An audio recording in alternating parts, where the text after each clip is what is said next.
So there have been a lot, to malign Donald Trump about his treatment, his ill-conceived immigrant ban, his threats to build a border wall, to cut the government down, his seemingly endless support of white supremacists and bigotry, his maligning of anybody who thinks differently, his sexism, his racism, his being so bigoted and hate-filled that he inspired somebody to build bombs and put them in people's mailboxes, his embarrassment on the national stage, his kowtowing to Putin. There have been any number of things to be angry with this president about and to malign him about. There have been any number of things that would have made you stop supporting him a long time ago.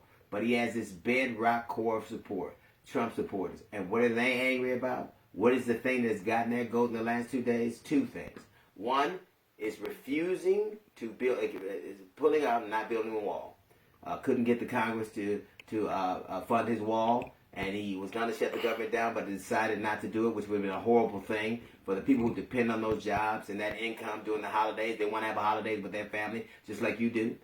For refusing to hold the national purse string hostage. People are angry. His supporters are angry on the right because he wouldn't get them the money to build that wall. You hear Ann Coulter and people at Fox News openly maligning this president, openly chastising him, calling him a fake president. That's what got them mad, not building the wall. And the other thing that got them mad is pulling out of Syria. So let me get this straight. His supporters are mad at not building a wall and pulling out of Syria. So, in other words, his supporters always have to be doing something malicious to brown people. Whether it's immigrants or Syrians, they always got to be doing something malicious to brown people. What makes them mad? You not doing that. You not continue to castigate people, or to call them immigrants, and to build a wall that you know doesn't work. And pulling out of Syria, which you know hasn't been effective. The things that make you angry are the things that you use to express your anger. Building walls and blowing things up, that's what you do. And when he doesn't do that, that's what makes you not calling white supremacists and people who oppose them the same. Not a white supremacist barreling down and killing a young woman and him not mentioning it one time.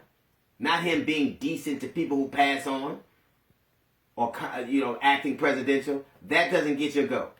What gets your goat is not castigating brown people.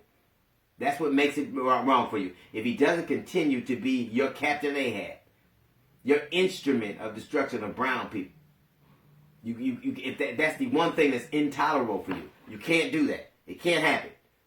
Now, let me say this. There are a lot of angry people, and you expect that from them. A lot of angry people who support him, and you expect them. But the most dangerous thing with Trump supporters is not anger, it's apathy. It's not anger, it's apathy.